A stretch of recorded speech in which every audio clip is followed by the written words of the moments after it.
Okay, so we have another one, which maybe will be a will not answer, but we'll ask.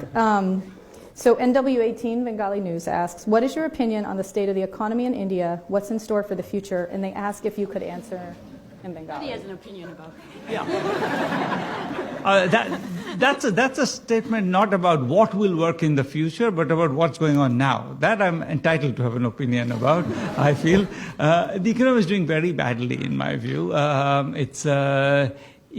One of the numbers that just came out is the National Sample Survey, which comes out every 1.5 years or so, and it gives you the average consumption in urban and rural areas in India. And the fact that we see in that is that between 2014-15 and 2017-18, that number has slightly gone down.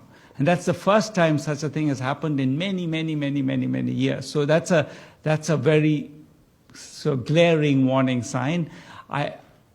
There's enormous fight going on in India about which data is right, and the government has a particular view of all data that's inconvenient to it is wrong. But nonetheless, I think that this is something that I think even the government is increasingly recognizing that there is a problem. So the economy is slowing very, very fast. How fast, we don't know, because there's dispute about data, but I think fast. He did ask if you could do some of it in Bengali. No? Sure. Okay. এখন এর ব্যাপারে কি করা যাবে? What can we do about this? Okay.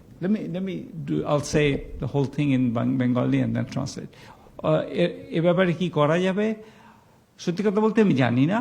তবে যতটুকু বলতে পারি এখনকার মতো এই যে আমাদের মনিটারি পলিসি রেজিম যেটা আছে, যেখানে 4%-এর বেশি 3.5%-এর বেশি ডেফিসিট হবে না, এইসব নিয়ে মাথা ঘামিয়ে লাভ নেই। এক্ষুনি ইকোনমিতে খানিকটা আরও পয়সা আনতে হবে এবং গরিবের হাতে পয়সা দিতে হবে, বড় লোকের হাতে পয়সা দেওয়া নয়, গরিবের হাতে আরও বেশি টাকা আনতে হবে।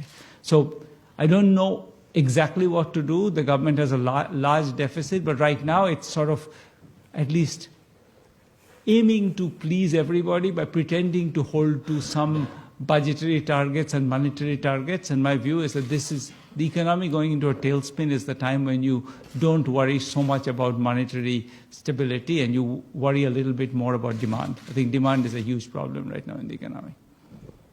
So building on that question, Swati Save of Mosike magazine asks about the trend in deglobalization and asks specifically, are Brexit, America First, and several other protectionist campaigns an outcome of capitalism gone wrong, in your view?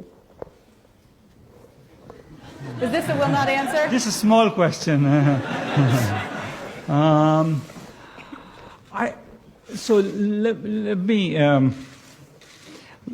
So I think they are a consequence of us not taking the consequences of globalization seriously. I think globalization was hurting.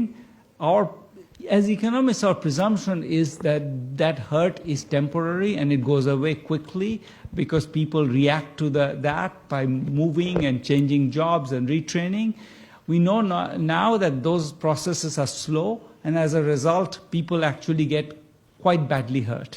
So I think it is a sense in which I would say it's not so much that, I don't know whether this means capitalism went right or wrong. It does mean that I think the way the policy response to the pain caused by globalization was inadequate, often even in the wrong direction. So I do think that that's what it's partly telling us.